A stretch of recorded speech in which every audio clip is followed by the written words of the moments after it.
Anda menyaksikan Breaking News Kompas TV. Saudara, hari ini pembongkaran pagar laut terus dilanjutkan. Setidaknya sebelumnya di hari ke-6 pembongkaran pagar laut ini sudah dilakukan sepanjang 15,5 km dari total 30 km, Saudara.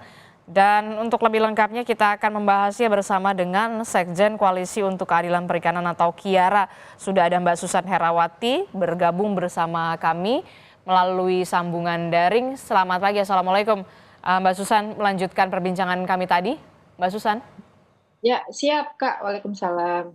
Mbak Susan, ini kan kalau tadi Anda sebutkan, karena merujuk pada Undang-Undang Cipta Kerja, kemudian akhirnya dikenakan denda administratif. Nah, sebenarnya bisa tidak pemerintah ini merujuk pada peraturan yang lain agar ada efek jera terhadap para pelaku pemasang pagar laut ini, Mbak Susan?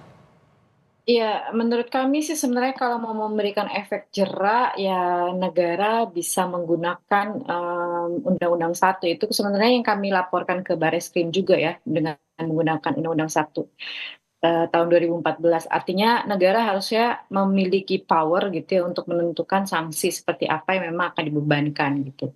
Dalam pada itu sih sebenarnya, ya memastikan perusahaan-perusahaan yang melakukan pengerusakan ini benar-benar dihentikan gitu, izinnya, artinya tidak lagi bisa beroperasi. Jadi jangan lagi ada alasan untuk kemudian membuat anak perusahaan dan yang lain gitu kan. Yang paling, menarik kami temukan misalkan ya satu perusahaan ini memang dicabut izinnya ya, kemudian ya diberikan denda, tapi tetap tuh aktivitasnya tetap, berjalan gitu ya, tetap melakukan, upaya-upaya pengerusakan dan sekali lagi ya karena dianggap ya sudah membayar denda, ya sudah tidak apa-apa gitu. Ini kemudian bahaya sekali kalau kalau ke depan negara ini masih seperti ini. Artinya negara pasti punya pilihan untuk menentukan gitu ya, alat atau perangkat hukum mana yang mau digunakan sebenarnya dan bagaimana mereka bersikap, di mata korporasi sih itu yang penting Kak Adis. Oke. Kalau tadi Anda mengatakan, denda administratif begitu ya karena merujuk pada Undang-Undang Cipta Kerja, padahal juga bisa, merujuk pada aturan yang tadi Anda sebutkan ya, Undang-Undang Nomor 1 ya kalau tidak salah ya, Mbak Susan. Nah, yang menjadi pertanyaan saya selanjutnya begini, Anda sudah melaporkan, pihak KIARA sudah melaporkan ke Barreskrim Mabes Polri begitu ya. Sampai saat ini sudah ada, tindak lanjutnya dari Barreskrim Mabes Polri? Ya, laporan ini sebenarnya bukan hanya KIARA, jadi ada 9 lembaga di antaranya adalah KIARA, Oke, jadi tidak ada hanya KIARA ya? kawan-kawan dari ya, ini lintas organisasi termasuk misalkan LBH Jakarta, ada Walhi juga gitu, ini banyak orang sebenarnya, tapi memang sayangnya sampai hari ini belum ada respon sama sekali, Mmm, gitu. Ya oke. kami masih berbaik sangka mungkin, setelah ini mereka akan menghubungi kami gitu ya, diresponlah minimal. Terakhir, singkat saja, Mbak Susan, eee, sebelumnya kan DPR sempat mengatakan ini kita berikan waktu dulu 20 hari begitu ya maksimal. Kalau memang sampai lebih dari 20 hari tidak ada solusi yang benar-benar signifikan, barulah kemudian DPR akan membuat panja atau membentuk panja. Nah, kalau Anda melihat ini apakah lebih baik DPR membuat panja atau kemudian ya sudah terima saja denda administratif saja? Ya yang pasti kalau 20 hari masih belum terungkap, ya mungkin panja ini salah satu solusi yang memang kami, ya 50-50 ya, tapi memang yang perlu dilakukan adalah memang evaluasi luar biasa ya, di dalam, lintas kementerian gitu ya. Karena memang ini menandakan bahwa untuk, menarik para pelaku, ternyata dari bulan September sampai hari ini masih butuh waktu yang panjang gitu. Harusnya sih evaluasi juga dilakukan, bukan hanya, tadi membuat panja, kemudian juga memang ada hal yang signifikan lah dilakukan gitu.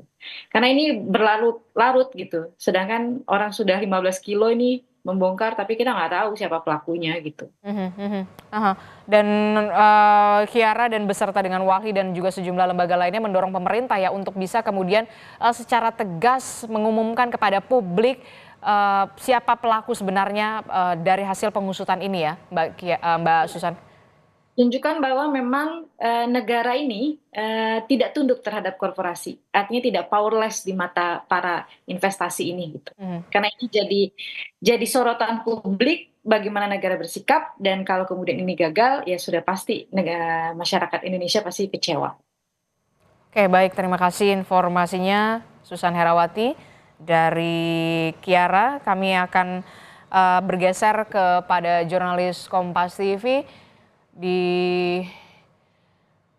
Inilah visual di mana di dalam kapal Pol Airut, jurnalis Kompas TV Renata Panggalo dan juga juru kamera ada Julian Fernando yang sampai saat ini dalam perjalanan menuju desa atau wilayah Tanjung Pasir di Kabupaten Tangerang. Tapi kami akan coba bergeser ke jurnalis Kompas TV Malaika Keridaman dan juga juru kamera ada Yohan Bagja di sana di Tanjung Pasir, Kabupaten Tangerang. Selamat pagi, Malaika. Malaika, ini kan kalau kita lihat ya di sana cuaca cukup mendung begitu ya. Apakah bisa memenuhi target hari ini 5 km untuk pembongkaran laut? Atau ketika hujan turun harus dihentikan sementara? Skemanya nanti akan seperti apa, Malaika? Ya, memang saat ini kondisi dari laut sendiri ini memang cukup pasang, Adisi dan juga saudara. Sedang diperlihatkan oleh juru kamera Kompas TV Yohan Bagja. Untuk ombaknya juga cukup besar begitu ya, dan memang kalau kita lihat cuaca dan kita berkaca di hari-hari kemarin, cuaca dari Jakarta sendiri dan juga Tangerang itu cukup mengalami curah hujan yang cukup tinggi, sehingga memang tadi saya juga sudah sempat berbincang dan bertanya begitu ya kepada para anggota TNI AL yang melakukan pembongkaran pagar laut jika memang terjadi curah hujan yang cukup tinggi dan juga apabila ombak ataupun kondisi laut yang cukup pasang, ini memang pembongkaran ataupun pencabutan pagar laut akan dihentikan sementara atau akan ditunda dan akan dilanjutkan ke esok hari. Namun kalau sampai dengan saat ini memang cuacanya saat ini Adisi dan juga saudara cukup mendung, namun memang masih bisa melakukan aktivitas dan memang tadi para anggota TNI AL juga masih bisa begitu ya untuk melakukan pembongkaran ataupun pencabutan pagar laut. Yang saya mau ceritakan Adisi, tepat di sebelah kanan saya ini adalah dua kendaraan yang sebetulnya sempat digunakan untuk melakukan pembongkaran maupun pencabutan pagar laut. Kalau yang di sebelah kanan, saya akan menjelaskan di yang sebelah kanan dulu. Ini adalah LVT Adisti dan juga saudara, digunakan untuk menarik begitu ya, menarik atau melakukan pembongkaran dan pencabutan pagar laut. Memang kalau ini dinaiki oleh anggota TNI AL, ini bisa menampung sekitar 10 sampai 20 orang. Memang cukup besar, namun LVT sendiri ini hanya digunakan sekitar 2 kali selama sekitar 7 hari melakukan pembongkaran atau pencabutan pagar laut, karena memang bisa Anda lihat Adisi dan juga saudara, kendaraan ini cukup tinggi sehingga sangat sulit untuk melakukan pembongkaran atau menjangkau pagar laut. Adisti. Oke, baik, terima kasih informasinya jurnalis Kompas TV Malaika Keridaman melaporkan langsung dari Kabupaten Tangerang dan juga juru kamera ada Yohan Bagja di Kabupaten Tangerang. Dan ini adalah visual di mana jurnalis Kompas TV Renata Panggalo bersama dengan juru kamera Julian Fernando sudah berada di tengah laut begitu ya untuk bisa menuju ke lokasi pagar laut di wilayah Tangerang, Banten.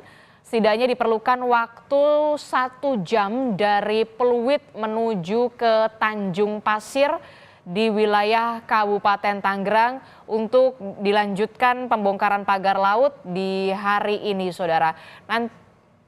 Kita akan nanti update lagi informasinya karena memang jurnalis Kompas TV Renata Panggalo ini sedang berada di tengah laut, kemungkinan juga sinyalnya juga terganggu begitu ya, tapi kita nanti akan update lagi informasi perkembangannya dari pembongkaran pagar laut yang terus berlanjut di hari ini. Demikian breaking news Kompas TV, terima kasih sudah menyaksikan. Saya Adisi Larasati, sampai jumpa.